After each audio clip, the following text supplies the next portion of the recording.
Hey everyone, and welcome to Almost Cancelled. I am Peter, that is Connor, and we are going to talk about Happy, the new show from SyFy based on the comic book by Grant Morrison. It's going to be Season 1, Episode 1.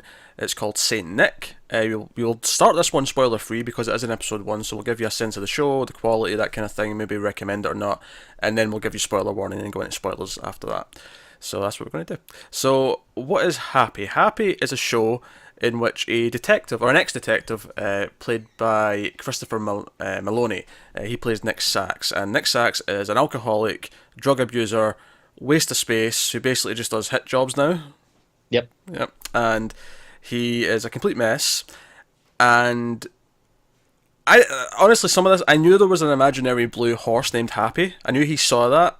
I didn't know it came from another person, because it comes from another person. It comes from a little girl. And a little girl's imaginary friend goes and finds him because she's in trouble. So there's a evil Santa going around kidnapping people. It's all Christmas set, which is why it's probably launched in December, because they thought, oh, it'll be timely. Makes sense. Yeah, so so that's nice. But that's the gist of the plot, and the imaginary horse named Happy is trying to get his help, but he's kind of, obviously he thinks he's hallucinating, so he's very dismissive, and there's crime boss stuff going on, there's gangs at war, which is also kind of in the middle of, kind of almost by chance, so that's all the sort of stuff that's going on. So that's Happy, that's what it is. It's a sort of darkly funny show with these wacky elements and some very out there moments of violence and humour. So, you've read the comic book. I have. And you like the comic book. So I love it a lot, yeah. So this is a very loaded question with you. Did you enjoy the pilot here, the first episode? There's some things that weren't working for me at all, Mm-hmm. but overall I had a lot of fun. So I can't fault it for that. Yeah, I think there's plot elements in this one that felt really weak or rushed to me. Agreed. And it's funny, most of the ones that I have problems with are things that I don't recall being in the comic at all. Because obviously the comic was only 4 issues. It was mostly just, let's get the girl. But I don't remember any of that mob stuff at all, really. Okay, so, and I actually liked some of that mob stuff. What I didn't like, though, is we have this crime boss, who I'm going to refer to as the Discount Heisenberg. Everything with him, like, there's a scene with him and his family at one point, and that scene, like, I was just bored that entire scene. I had no idea why I was watching it. It was like, what's the point of this?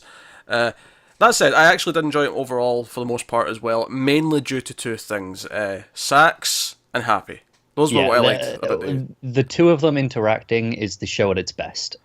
That's what I liked. And I kind of like the evil Santa stuff as well to an extent. There's some weird sort of imagery going on with him that I kind of liked. But I kind of wish they just took away all the gang stuff. Not all the gang stuff, but at least the crime boss stuff. I like the idea of there being some like low henchman that he has to fight at points, because that made for some fun scenes. But I'd have taken away some of the gang stuff and given that to the evil Santa with the kid a bit more. Yeah, I think the gang stuff, it's fine for the most part. I don't know if I needed it yet. Kind of, bring that in a bit, maybe. I didn't really need it in the first episode. Like I say, it made for some good scenes, fight scenes-wise. Like, there's some really over-the-top violence. So I appreciated those being there. It was just the sort of the connections to what a deeper plot that it's alluding to that I wasn't feeling as much. It's funny, you say over-the-top violence, but it's notably toned down from the comic. I'm sure it is, but it's over-the-top for TV. It is, yeah. I mean, sure, we all can't be Ash vs Evil Dead Season 2 with Bruce Campbell putting his head up a dead man's rectum. That sounds fantastic. That was a really funny scene. Anyway, so you got that. I'll tell you the other thing that's not quite working for me. He's got this kind of ally policewoman. Yeah. I was not feeling her at all this entire episode. They're going for this. She kind of doesn't trust him. She kind of does. She's kind of this disgruntled cop who smokes a lot, and I wasn't feeling it. I wasn't feeling it at any point. Yeah, I'm not feeling that either. It's just not doing anything, is it? Was she in the comic? I don't remember her that much. Interesting. That's the thing. I haven't read it since it came out, which was, a good few years ago. It was, most of it was pretty tight about, getting to the girl. Right, okay. Because, I mean, I think this first season, I'm not sure. It may actually be 7 episodes. IMDb has 7 listed. Which, if it's all winter themed, that would make some sense, because it'd finish towards the end of January. Yeah, that'd be a nice sort of time period for it. Although I was thinking 10 going in, but I think that's just because 10's a normal number for cable. It's a standard, shows, yeah. But, so even at that number of episodes, they kind of have to fill it in with some more stuff. They definitely do. Yeah. And of course, whatever Season 2 could be. Now, it's worth mentioning that Grant Morrison did work on a screenplay. He worked on the script for this with someone else.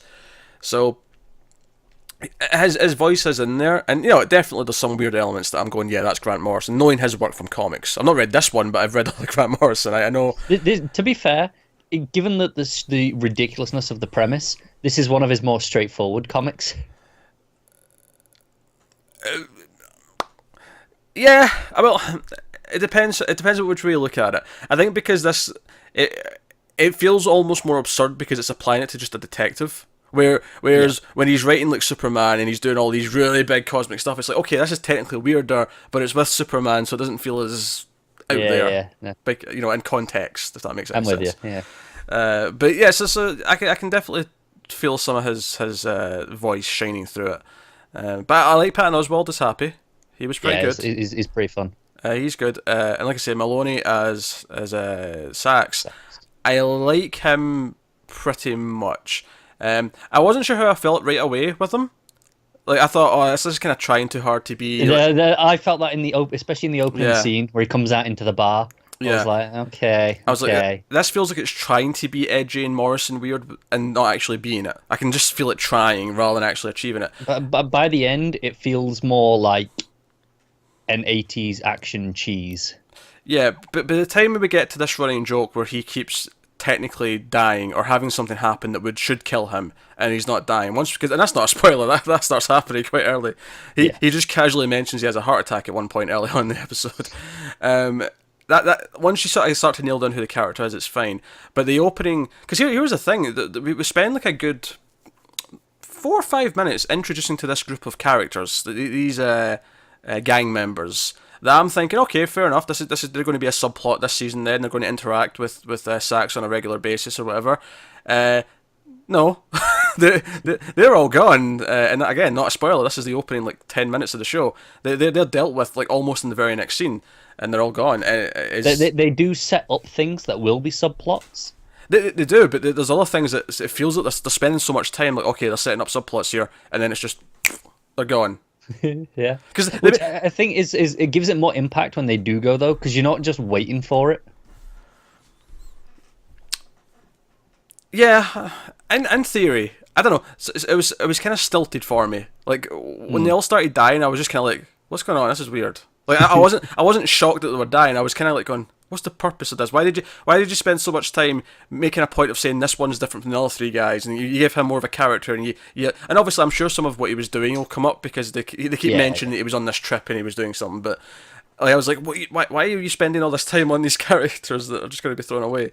And that's to say that you can't do that. Like I've seen other shows spend a lot of time on one character who does die in the same episode, and the whole point is to make you care, but they're also not very likable. They're awful human beings. Yeah, this isn't to make you care. It's more just so that when they do die, it's a surprise, because you're like you say, you're expecting them to be sticking around. You're expecting this, so that when they just come in and get shot down, it's like, oh, okay. It's supposed. I think it's supposed to subvert your expectations. Maybe it does spend a bit too long on it, though. I think that only works if they were either interesting or likable. If they're neither of those things, it just feels like you wasted my time.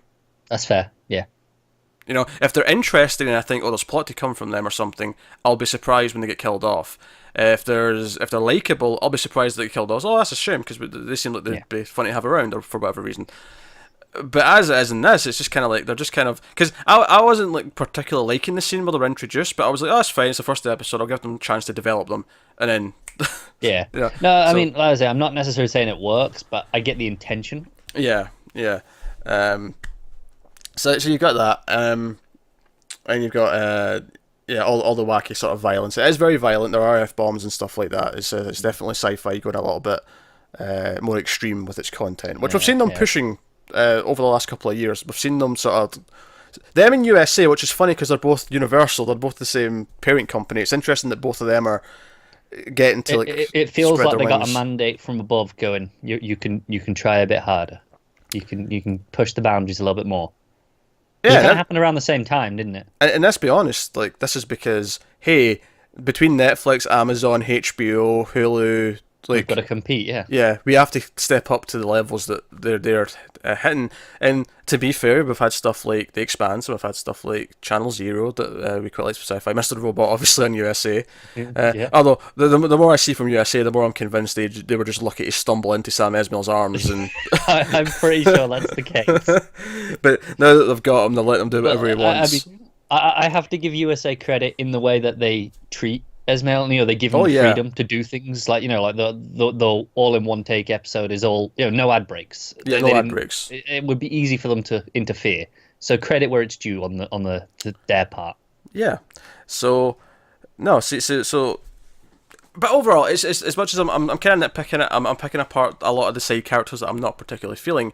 Luckily, unlike some other shows that have this problem, it still feels like the majority of the time is spent with the ones I do like. Yeah, and also I tend to forgive this a bit more in a first episode anyway, as long as the main ones are good. If they're good, I tend to give it a bit more leeway and go, all right, you can grow the side characters over the season. Here's my big problem with what's her face, Meredith, the cop. I'm actually unclear, and not in a good ambiguous way, as to what side she's on. Yeah, I'm a little confused as well. I'm not gonna lie. I'm not sure if she's actually working for the bad guy, if she just is pretending she's working for the bad guy. Does she actually? I mean, at the very least, she seems to at least kind of like Sax. Yeah, I'm not sure. Like it's not very clear. I have to say it's murky. They need to work on her in the next couple of episodes. Or just do what you did to the other people and kill her off. That's fine. They can do that if they want, but I don't see that one happening, unfortunately. We have to have some supporting cast. Maybe. All right, we don't want any supporting cast, but the standards dictate that there must be a supporting cast. It's very interesting that all my complaints are, from what you're telling me, are all things that weren't in the comic book. It's really interesting that those are all the weak points. I think I wanted to say though, as a strong point, you mentioned Sax. He's pretty different to in the comics. In the comics, he's a lot less funny. Really? Okay. He plays it a lot straighter, and whereas here, he's playing up the cheese. He's having a bit more fun with the role. I think that's good, because I think that's what I like most about him. I agree. I think this is a better version. Yeah, him making quips while he's fighting and being very violent and like doing all sorts of things to various people. Very dark humor, like that stuff is easily kind of what I like the most about this. Although I do also kind of like the core story of the girl's imaginary friend trying to find help. Like I actually really like that. There's like a kind of, despite the weird like drunken world that we're in, there's a kind of sweetness to that at the core of it. So I appreciate that idea. But certainly I'm down to watch another episode at the very least and see where it goes from here. I'm just a little concerned about the side characters dragging it down. If there's an episode that focuses more on them, for example, as shows sometimes do. That could be concerning. Yeah, I'll agree with that. I think there's this sequence right at the start, this phenomenal, out there, really trippy head sequence, and it kind of it's like one of the first scenes of the episode, and it's kind of going, okay, this is what you're in for, but it never really does anything like that again. It's a little bit disappointing. Yeah, it felt weird. It felt weird to do that in the opening scene, to say this is what the show is, and then the rest of the episode didn't feel like that at all. There was never a point where I felt like it got back to that. I enjoyed that scene. Don't get me wrong. I thought I was like, I'm into this. Well, I want this. That's kind of what I meant when I said that it feels like it's trying too hard to be this thing. It's like, well, this is the wacky tone we've got. This is the wacky sense of humor we're going to have. But look, it did improve as it went on, though. I was a little bit concerned early on. Once it got to all the hospital stuff, I'll say, is when it really kind of started to click for me. So I think we'll leave it there for spoiler free, and we'll give you a spoiler warning, full spoilers for the first episode of Happy.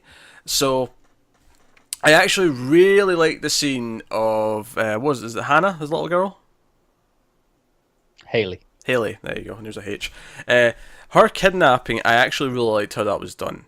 I liked how, because you don't see the imaginary friends at this point, but she's talking to them, and one's like, hey, you need to get out of here, you need to run or whatever. And she's like, from what? And she turns around and there's this like Santa, because she's out at the parade or whatever it is. It's like Christmas lights. Sort of thing. There's a celebrity on stage. She's got a TV show who's like giving things out to kids and whatnot. And she turns around and there's this fake Santa, as opposed to the real Santa. You know what I mean? There's a suspicious figure in a Santa uniform, peeing. Just random in the street. Which, first of all, the fact that the kid's standing there while he's peeing is just kind of a little icky for a start. But then he sort of turns around with this really sick grin, and he opens up his coat, and he's got all these like Barbie dolls and stuff, and he's like, almost like he's like an illegal salesman. Like he's got stolen goods on his jacket. Yeah, you can see it all being like the row of guns. Yeah. But the camera goes into him as if he's a black hole. It's just like, we don't have to see the actual taking over, but just need to, like this emulates it. Yeah, it's one of those really disturbing images, isn't it? Just Santa being like evil, because obviously you think of Santa, you think, oh yeah, that's nice for kids. So it's this perversion that makes it really interesting. No, it's all handles. It's a moment of creepiness, which I think it was the first time in the episode where I felt something at all. Where because up until that point, like we hadn't got to the really good sax stuff yet, right? We didn't even have happy yet. That was pretty early still. Yeah. But this was the first time I went, okay, I actually kind of like that as a handling of that moment. Like I appreciated the tone and the thing it brought up. So of course Happy starts flying around the city once he gets out of the box that she's in and goes hunting. I did think it was a bit weird though when we were in that POV shot of him and he was like flying. It felt like he was trying to like not be noticed, and then he's surprised later on that someone can see him. Yeah, I know what you mean. Oh, that was a bit weird. It was a bit strange, wasn't it? Yeah. I mean, it turns out the guy can't see him, he's just looking at someone else who's about to start fighting him. But if he can't be seen, then why is he so concerned about being seen? Maybe he thinks that there are things that can see him. Like, I don't know. I don't know. But of course, Happy can see him. Happy by this point, of course. He's killed these... Sax. That's a Sax, yes. Yes. I didn't remember. The main character's not Happy. Happy's the horse.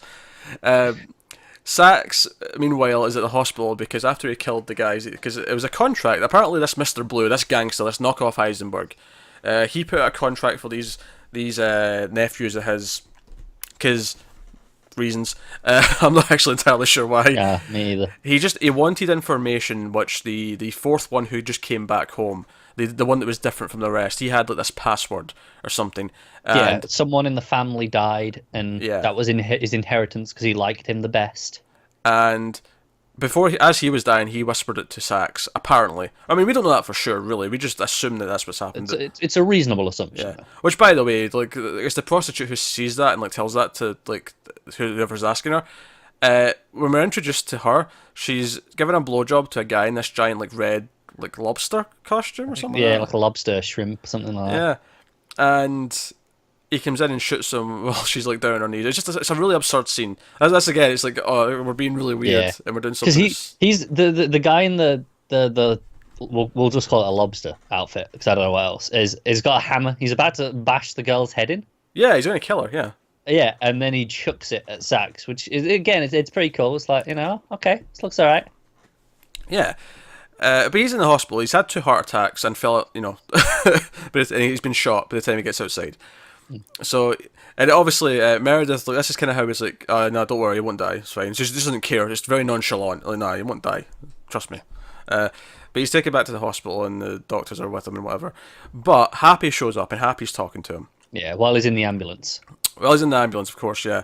And then he keeps coming back. And it's because when he wakes up in the hospital room, he's like, and like Meredith's there, and he's like, open the window, I'm an invalid. And he's like, no, that one. And Happy flies in, and he keeps like, at one point he zips his lip. All the Happy interactions, the way he kept talking to Happy, even though someone else was there, and it was going to look batshit insane, but he didn't care. He just kept doing it anyway. Because I'm not talking to you. Yeah, talking to him. Yeah. So yeah, it was starting to like, find its foot in there for me a little bit. But when it really got interesting was when, like, so Mr. Blue sent, like, men to come get him. Happy sees them come, he's like, okay, there's 5 guys. He's like, well, I've done worse. And he, for a little bit, he's strapped to the bed. They're going to, cut off his dick, like salami. They have a bone saw. Yeah. And they want to slice it down. It's like, I'm just like, that is a horrific threat. Like, that is how you threaten someone. The only thing worse, I think, is just sanding it down. That is, also horrific. I'm uncomfortable talking about this. I think the sanding is worse because I feel like it would take longer before you'd lose feeling. Whereas cutting it, all the blood would go out, and it wouldn't be that long, I don't think, before you just don't feel anything. It would just be... Okay, I'm with you. It'd be blindingly painful for a while. I'm not saying it's not going to hurt. It's going to hurt. No, I see your logic. But you know, but eventually he fights back, and we get this absurdly over the top kind of, using various things to kill them with. He's snapping bones. He's doing various things. My favorite Out the window. Out the window. I particularly liked how the out the window bit though. It's like the camera's like on the other side of the window, and we see him throw like one guy into it like 3 times. It doesn't break, and then he throws another guy through it, and it finally breaks. I like the idea that he sort of weakens it down. Yeah, I like because there's the first fight scene where he takes out the 4 guys. One of them goes out the window as well, and it kind of does this thing where it follows him through the camera follows him through the window. Yeah. Whatever they're doing with windows, they're doing it right. That was actually kind of a funny moment when he looks out the window at the start after he's went out, and he's like, the guy's just still alive. He's still alive, and he's like, ah, shit.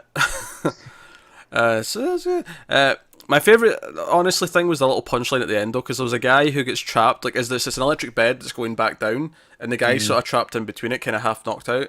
It's after like the police have like come in to like get him, and it's just like while he's still talking to him, he's like just this pop, and there's like just blood squirts out from under the bed and hits the wall.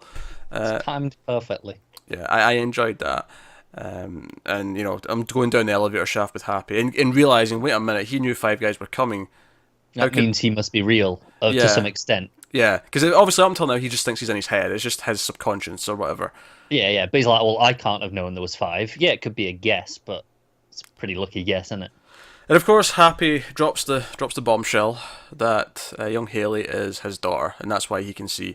And obviously, there's a tease of like who the father might be, because when the mother goes to the police station, she's like, "Oh, there's no father; it's just me and my daughter." So I'm sure we'll get a wonderful story about how that pairing happened and how the daughter came to be. Yeah. Presumably, it was when he was still a good man, because from everything we get, he was apparently a really good detective and like a really well-respected person for a long time until whatever happened. Yeah.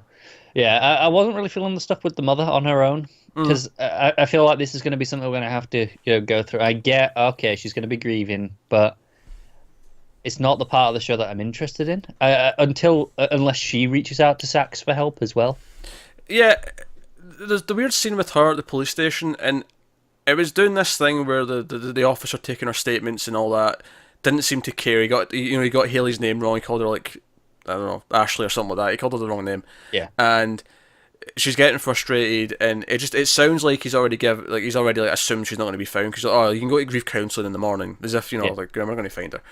And I felt like it was trying to play like a sort of dark, like humorous way where he kept just kind of not caring about anything she said, but it wasn't kind of.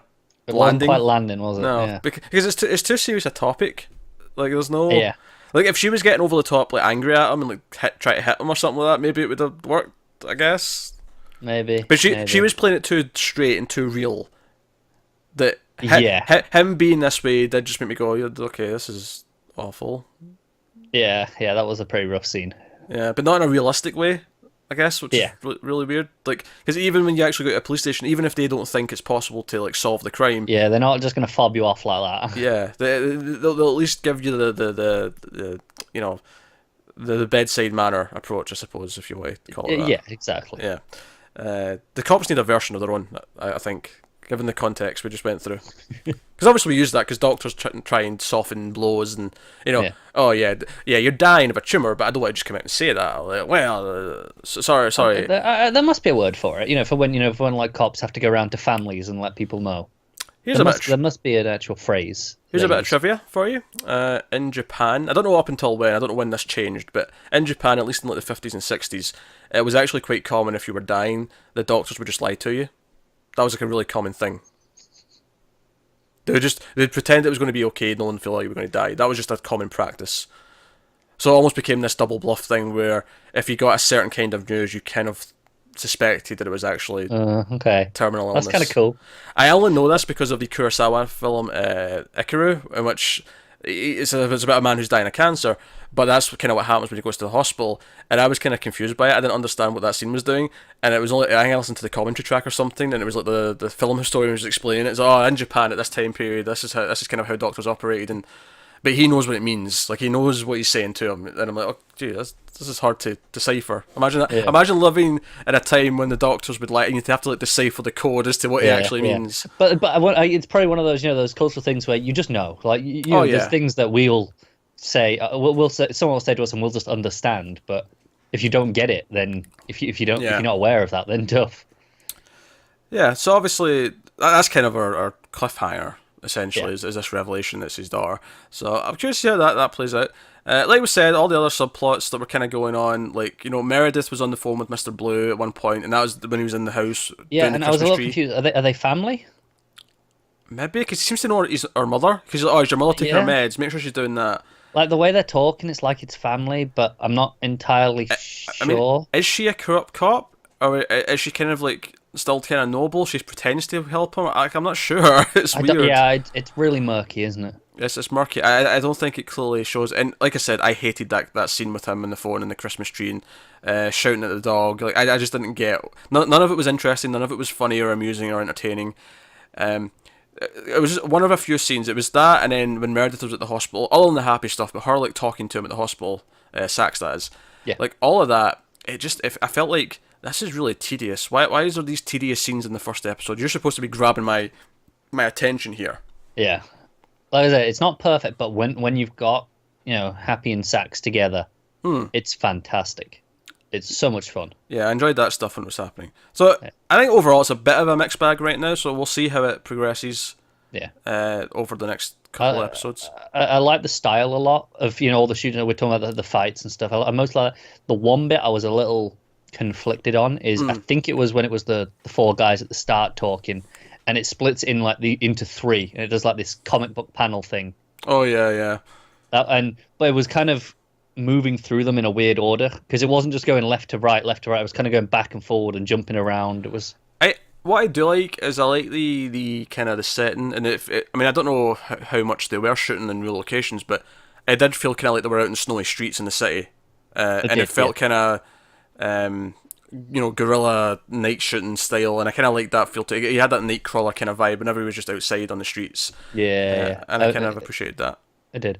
Lots of nice Christmas music bits as well to tonally offset it. Yeah, it's funny actually. I've watched most of the DC shows from this week, and all of them are Christmas themed. So I've just been getting Christmas TV episodes out of every direction this week. It's that week of the year apparently. Well, it's the last week before they all go on break. Not including this Exactly. one because this is just starting a cable channel, but all of the other shows is the last week. So if they're doing Christmas, this is the time to do it. But no, so I guess that's episode 1 of Happy. So by all means, let us know what you thought of it in the comments below. Like, subscribe, all that stuff. Get us on the Twitters at mailed_fuzz. If you want to support the channel, head over to patreon.com/mailedfuzztv. You can do that over there. But otherwise, that is us. So thank you once again for watching. Keep watching TV, guys. We'll see you next time. Oh, and have you got anything else?